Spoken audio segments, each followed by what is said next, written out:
Hello aspirants, welcome to VLN IAS. இன்னைக்கு May 25th, 2024 Hindu news பேப்பரில் வந்திருக்கிற இம்பார்ட்டன்ட் நியூஸ் ஆர்டிகல்ஸ் என்னென்னு பார்த்துடலாம். ஸோ இந்த வீடியோவோட PDF நோட் உங்களுக்கு வேணும்னா அது நம்மளோட டெலகிராம் சேனல்லேருந்து டவுன்லோட் பண்ணிக்கலாம்.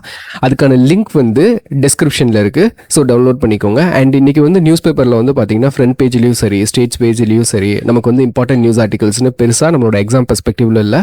அதனால டேரெக்டாக எடிட்டோரியலில் போய் பார்த்துடலாம். ஸோ எடிட்டோரியலில் மெயின் எடிட்டோரியல் ஆர்டிக்கலாக இந்த ஆர்டிக்கல் வந்திருக்கு. ஸோ இந்த ஆர்டிக்கல் என்ன சொல்லியிருக்காங்கன்னா, the missing links in IMEEC as shown by the Gaza war அப்படின்னு சொல்லியிருக்காங்க. சரி, இந்த IMEECனா என்ன அப்படின்னா India Middle East Europe economic corridor. Okay, இது வந்து ஒரு ப்ரொபோஸ்ட் எக்கனாமிக் காரிடார். ஸோ இது வந்து G20 சம்மிட் செப்டம்பர் 2023 வந்து அனௌன்ஸ் பண்ணாங்க. ஆனால் என்ன நடந்தது அப்படின்னா அக்டோபர் 7 வந்து காசா வார் வந்து ஸ்டார்ட் ஆயிருச்சு. ஓகே, அதாவது இதை அனௌன்ஸ் பண்ணால் அடுத்த மாதமே காசா வார் ஸ்டார்ட் ஆயிருச்சு. ஸோ இப்போ இதில் எந்தெந்த கண்ட்ரீஸ்லாம் இருக்காங்க அப்படின்னு பார்த்தீங்கன்னா European union, France, Germany, India, Italy, Saudi Arabia, UAE and US எல்லாம் இருக்காங்க. ஸோ இதில் இந்த ப்ராஜெக்டை மெயினாக கொண்டு வர்றதுக்கு என்ன அப்ஜெக்டிவ் அப்படின்னு பார்த்தீங்க அப்படின்னா, ஒன்று வந்து சூயஸ் கேனலை வந்து பைபாஸ் பண்ணணும். ஓகே, ஏன்னா நம்ம அதை ஓவர் டிபெண்ட் பண்ணியிருக்கோம். இன்னொன்று வந்து பார்த்தீங்கன்னா we have to counter the BRI belt and road initiative சைனாவோடது. ஸோ அதை கவுண்டர் பண்ணணும்.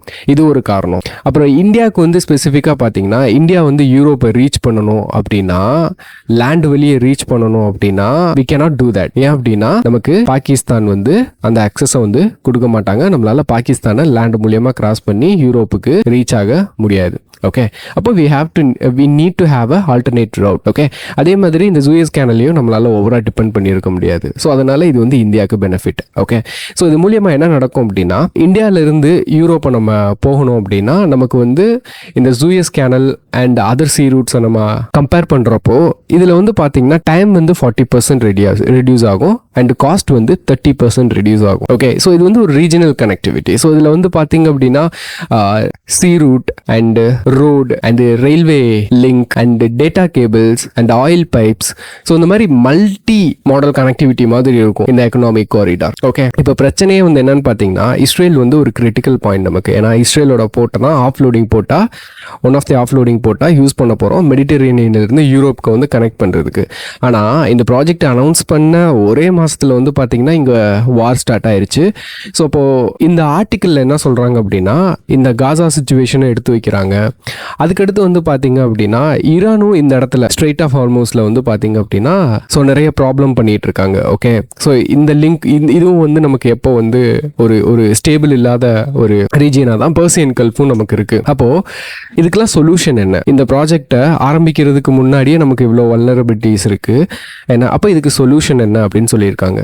ஓகே, அப்போ இதுக்கு வந்து ஒரு ப்ராப்பர் சொல்யூஷன் என்னவா இருக்கும் அப்படின்னா இதில் வந்து சில கண்ட்ரிஸை நம்ம இன்க்ளூட் பண்ணிக்கிறது தான் ஸ்ட்ராட்டஜிக்கலி ஒரு நல்ல முடிவாக இருக்கும் அப்படின்ற மாதிரி இந்த ஆர்டிக்கிளில் சொல்லியிருக்காங்க. ஒன்று வந்து பார்த்தீங்க அப்படின்னா ஓமனையும் சேர்த்துக்கணும். ஓமனை வந்து நம்ம ஆஃப்லோடிங் பாயிண்டாக சேர்த்துக்கணும். அதுக்கப்புறம் நம்ம எஜிப்தையும் நம்ம சேர்த்துக்கணும். ஓகே, எஜிப்தையும் சேர்த்துக்கிட்டோம் அப்படின்னா இஸ்ரேலுக்கு ஆல்டர்னேட்டிவாக எஜிப்த் இருக்கும். ஓகே, அண்ட் இந்த இடத்துல வந்து பார்த்தீங்கன்னா ஓமனில் ஒரு ஆஃப்லோடிங் பாயிண்ட் செட் பண்ணிட்டோம்னா இங்கே ஏதாவது பிரச்சனை நடந்துச்சு அப்படின்னா என்ன பண்ணலாம், நமக்கு இது ஒரு கனெக்டிங் பாயிண்டாக இருக்கும், ஆல்டர்னேட்டிவ் ரூட்டாக இருக்கும். ஓகே, ஸோ அந்த மாதிரி இந்த ஆர்டிக்கலில் வந்து எக்ஸ்பிளைன் பண்ணியிருக்காங்க. இது ஒரு இம்பார்ட்டன்ட் ஆர்டிக்கல். ஸோ ஒரே ஒரு தடவை ரீட் விட்டுருங்க. அண்ட் அடுத்த ஆர்டிக்கல் பார்க்கலாம். ஸோ இந்த ஆர்டிக்கல் வந்து ஒரு இம்பார்ட்டன்ட் ஆர்டிக்கல். ஸோ இந்த ஆர்டிக்கல் எதை பற்றி பேசியிருக்காங்கன்னா RBI வந்து அவங்களோட சர்ப்ளஸை வந்து கவர்மெண்ட்டுக்கு ட்ரான்ஸ்ஃபர் பண்ணியிருக்காங்க. ஸோ ட்ரான்ஸ்ஃபர் பண்ண அமௌண்ட் வந்து பார்த்தீங்க அப்படின்னா it was a huge sum. இப்போ இன்ட்ரீம் பட்ஜெட் வந்து பாஸ் பண்ணியிருக்காங்க இல்லையா? ஸோ புது கவர்மெண்ட் வந்த உடனே ஃபுல் பட்ஜெட் வந்து பாஸ் பண்ணுவாங்க. அப்போ வரப்போற புது கவர்மெண்ட் வந்து பாத்தீங்க அப்படின்னா இந்த அமௌண்ட் இருக்கு இல்லையா, அதாவது 2.11 lakh crore வந்து டிரான்ஸ்ஃபர் பண்ணியிருக்காங்க. இந்த அமௌண்ட் வந்து புது கவர்மெண்ட் வந்து ஃபிஸ்கல் கன்சாலிடேஷன் பண்றதுக்கு ரொம்பவுமே ஹெல்ப் பண்ணும் அப்படின்னு இந்த ஆர்டிக்கல்ல சொல்லியிருக்காங்க.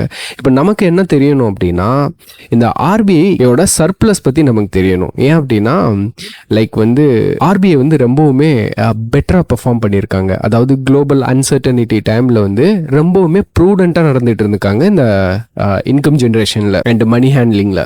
ஸோ அதனால இந்த ஆர்டிக்கிள் வந்து நமக்கு முக்கியம். இப்போ வந்து RBIக்கு வந்து பார்த்தீங்க அப்படின்னா இன்கமும் இருக்கும் எக்ஸ்பென்சஸும் இருக்கும். ஓகே, ஸோ இப்போ இன்கம் அப்படின்னா இன்கம் எதுலேருந்து வரும் அப்படின்னு பார்த்தீங்கன்னா கவர்மெண்ட் செக்யூரிட்டிஸை வந்து டீல் பண்ணுறாங்க இல்லையா, ஸோ அந்த கவர்மெண்ட் செக்யூரிட்டிஸ்லேருந்து ஆர்பிஐக்கு இன்ட்ரெஸ்ட் வரும். அடுத்து வந்து பார்த்தீங்கன்னா ஃபாரின் எக்ஸ்சேஞ்ச் ஆப்ரேஷன்ஸ் மேனேஜ் பண்ணுறாங்க, அதுலேருந்து வரும். அப்புறம் open market operation, liquidity adjustment facility and loans and advances. So இது மூலியமாக ஆர்பிஐக்கு வந்து இன்கம் வரும். அதே மாதிரி எக்ஸ்பென்சஸும் இருக்கும். அப்போது இந்த டோட்டல் நெட் இன்கம் அதுலேருந்து டோட்டல் எக்ஸ்பென்சஸை வந்து மைனஸ் பண்ணாங்க அப்படின்னா RBI will get a surplus amount. Okay, இப்போ இது வந்து எப்படி கால்குலேட் பண்ணுவாங்க அப்படின்னா, இதை கால்குலேட் பண்றதுக்கு they have a frame work. Okay, that is called economic capital frame work. So இந்த ஃப்ரேம் ஒர்க் வந்து பார்த்தீங்கன்னா யார் சஜஸ்ட் பண்ணாங்க அப்படின்னா பீமல் ஜலான் கமிட்டி வந்து 2018 அப்பாயிண்ட் பண்ணுறாங்க. ஸோ அவங்க தான் இப்படி ஒரு ஃப்ரேம் ஒர்க் வந்து சஜஸ்ட் பண்ணி நீங்கள் வந்து இந்த ஃப்ரேம் ஒர்க்கை வச்சு சர்ப்ளஸ் எவ்வளோ இருக்குன்னு கால்குலேட் பண்ணுங்க அப்படின்னு சொல்லியிருக்காங்க. அது போக அந்த கமிட்டி இன்னொரு முக்கியமான பாயிண்ட் என்ன சொல்லியிருக்காங்க அப்படின்னா, ஆர்பிஐ வந்து நீங்கள் கண்டிஜென்சி ரிஸ்க் பஃபர் வந்து என்ன பண்ணணும், மெயின்டைன் பண்ணணும் ஒரு 5 to 6% அப்படின்னு சொல்லியிருக்காங்க. ஏன்னா எல்லா சர்ப்ளஸையுமே நம்ம என்ன பண்ணிட முடியாது, செலவும் பண்ணிட முடியாது, டிரான்ஸ்ஃபரும் பண்ணிட முடியாது கவர்மெண்ட்டுக்கு. அப்போ பஃபர் வந்து மெயின்டைன் பண்ணணும் அப்படின்னு இதில் சொல்லியிருக்காங்க. ஓகே, அண்ட் இந்த சர்ப்ளஸை வந்து கவர்மெண்ட்டுக்கு டிரான்ஸ்ஃபர் பண்ணணும் அப்படின்றது வந்து பார்த்தீங்கன்னா it's a liability. Okay, so RBI வந்து என்ன பண்ணியிருக்காங்க, ஆர்பிஐ வந்து இந்த சர்ப்ளஸை ட்ரான்ஸ்ஃபர் பண்ணணும்னு செக்ஷன் 47 ஆஃப் ஆர்பிஐ ஆக்ட் 1934 வந்து மேண்டேட் பண்ணியிருக்காங்க. ஸோ ஆர்பிஐ என்ன பண்ணணும், இந்த சர்ப்ளஸ் அமௌண்ட்டை வந்து கவர்மெண்ட்டுக்கு ட்ரான்ஸ்ஃபர் பண்ணணும். ஓகே, இப்போ என்ன விஷயம் அப்படின்னா, இப்போ இந்த ஆர்டிக்கிளை பொறுத்த வரைக்கும் என்ன சிக்னிஃபிகண்ட்டான ஒரு சம்பவம் என்ன அப்படின்னு பார்த்தீங்கன்னா, ஆர்பிஐ வந்து அவங்களோட சர்ப்ளஸ் அமௌண்ட்டை வந்து அதிகமாக கொடுத்துருக்காங்க, ஆல்மோஸ்ட் டபுளாக கொடுத்துருக்காங்க இந்த வருஷம். அப்போது ஆர்பிஐக்கு எப்படி இவ்வளோ இன்கம் வந்து கிடைச்சது அப்படின்னு பார்த்தோன்னா ஆர்பிஐயோட ப்ரூடன்ஸ் தான் காரணம். அவங்க இந்த இன்கம் ஜென்ரேட் பண்ணுறதுல ரொம்ப ப்ரூடெண்ட்டாக நடந்துட்டு இருக்காங்க. அப்போது இவங்களுக்கு எப்படியெல்லாம் வந்து இன்கம் வந்து சர்ப்ளஸ் அதிகமாக இருக்குது அப்படின்னு பார்த்தீங்கன்னா, ஒன்று வந்து இந்த ஓவர்சீஸ் செக்யூரிட்டிஸை வந்து இவங்க பெட்டராக ஹேண்டில் பண்ணியிருக்காங்க, வாங்கி போட்டிருக்காங்க. ஏன்னா அடுத்து வந்து ஃபாரின் எக்ஸ்சேஞ்ச் மேனேஜ்மெண்ட்லேயும் அவங்களோட ப்ரூடன்ஸ் காட்டியிருக்காங்க. அண்ட் வந்து இந்த கண்டிஜென்சி ரிஸ்க் பஃபர் இருக்கு இல்லையா, இது வந்து ப்ராப்பராக மெயின்டைன் பண்ணுறனால ஸோ நம்மளோட எக்கானமிக்கு வந்து ஒரு கான்ஃபிடென்ஸ், ஏன்னா அதாவது இன்கேஸ் வந்து மேக்ரோ எக்கனாமிக் வந்து ஸ்டேபிளாக இல்லாமல் போச்சு அப்படின்னா they have the buffer to save the economy அப்படின்ற கான்ஃபிடென்ஸ் வந்து இனிமேல் அதிகமாக நம்மளோட எக்கானமியை பெர்ஃபார்ம் பண்ண வச்சிருக்கு அப்படின்னு இந்த ஆர்டிக்கிளில் சொல்லியிருக்காங்க.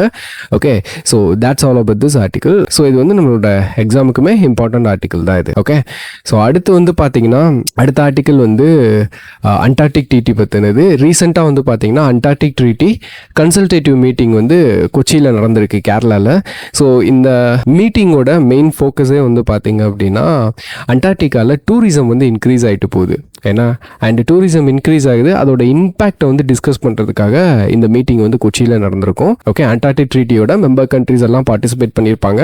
அந்த மெம்பர் கண்ட்ரீஸில் ஓகே சில கண்ட்ரிஸ் மட்டும் நம்ம வந்து கன்சல்டேட்டிவ் பார்ட்டிஸ் அப்படின்னு சொல்லுவோம். ஒரு 29 கண்ட்ரிஸ் இருக்குது, இவங்களுக்கு மட்டும்தான் என்ன இருக்குது, இதில் ஓட்டிங் பவர் வந்து இருக்குது. ஓகே, ஸோ இதில் இந்தியா தரப்புலேருந்து என்ன வச்சுருக்காங்க அப்படின்னா, ஒரு ரெகுலேட்டரி ஃப்ரேம் ஒர்க் வந்து நம்ம இந்த டூரிசமை கவர்ன் பண்ணுறதுக்காக கொண்டு வரணும் அப்படின்ற மாதிரி இந்தியா தரப்புலேருந்து இந்த மீட்டிங்கில் வந்து சொல்லியிருக்காங்க. ஓகே, இப்போ இது போக ஜென்ரலாக வந்து இந்த டூரிசம்னால அண்டார்டிகாவில் வந்து என்ன மாதிரி இம்பேக்ட்ஸ் நடக்கும் அப்படின்னு பார்த்தீங்கன்னா, மெயினாக டூரிசம் இன்க்ரீஸ் ஆச்சுன்னா என்ன நடக்கும், பொல்யூஷன் வந்து இன்க்ரீஸ் ஆகும். ஓகே, அங்கே இருக்கிற வைல்ட் லைஃப்க்கு வந்து டிஸ்டர்பன்ஸ் ஆகும். ஏன்னா அண்ட் வந்து அங்கே வந்து இன்வேசிவ் ஸ்பீசஸ் வந்து நம்ம இன்ட்ரடியூஸ் பண்ணுறதுக்கு சான்சஸ் அதிகமாக இருக்குது.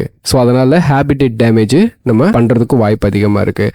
அது போக நம்பர்ஸ் அதிகமாக போகிறதுனால ஆக்சிடென்ட்ஸ் வந்து நடக்கிறதுக்கு வாய்ப்பு இருக்குது. விச் மீன்ஸ் வந்து ஏதாவது இன்சிடென்ட் நடந்துச்சு அப்படின்னா நம்ம வந்து என்ன பண்ண முடியாது, ரெஸ்கியூ பண்ணணும், இதெல்லாம் பண்ணணும், எமர்ஜென்சி இது பண்ணணும். ஸோ அது வந்து எக்ஸ்ட்ரா பேர்டன் தான். ஓகே, ஸோ அது அண்ட் வந்து ரெகுலேட்டரி சேலஞ்ச். ஓகே, இப்போ இந்தியா ப்ரொப்போஸ் பண்ணிருது இல்லையா ரெகுலேட்டரி ஃப்ரேம் ஒர்க் வேணும் அப்படின்னு, இது வந்து இதுவுமே நமக்கு ஒரு சேலஞ்ச் தான். அப்போ இது எல்லாமே டூரிசம் வந்து அண்டார்டிகாவில் வந்து இன்க்ரீஸ் ஆகிறனால நடக்கிற இம்பேக்ட்ஸ். ஓகே, ஸோ இதோட சில பேசிக்ஸ் வந்து என்ன அப்படின்னா, இந்த அண்டார்டிக் ட்ரீட்டி இருக்கு இல்லையா, ஸோ இந்த அண்டார்டிக் ட்ரீட்டி வந்து எப்போ சைன் பண்ணுறாங்க அப்படின்னா 1959 வாஷிங்டனில் வந்து ஒரு 12 கண்ட்ரிஸ் சேர்ந்து இதை சைன் பண்ணுறாங்க. ஸோ இதில் வந்து பார்த்தீங்கன்னா இந்தியா வந்து ஒரிஜினல் மெம்பர் கிடையாது. இந்தியா வந்து எப்போ மெம்பராக சேர்றாங்கன்னா 1983 தான் இந்தியா வந்து இந்த அண்டார்டிக் ட்ரீட்டியில் சைன் பண்ணி மெம்பர் ஆகுறாங்க. ஓகே, ஸோ அதுக்கப்புறம் இந்த ட்ரீட்டியோட பர்பஸ் என்ன அப்படின்னா, இந்த அண்டார்டிக்கை வந்து நம்ம என்ன பண்ணக்கூடாது, டெஸ்ட்ரக்ஷனுக்காக யூஸ் பண்ணக்கூடாது, வார்க்காகவோ ஏன்னா இல்லை நியூக்ளியர் வேஸ்ட்டை வந்து ஃபில் பண்ணுறதுக்காகவோ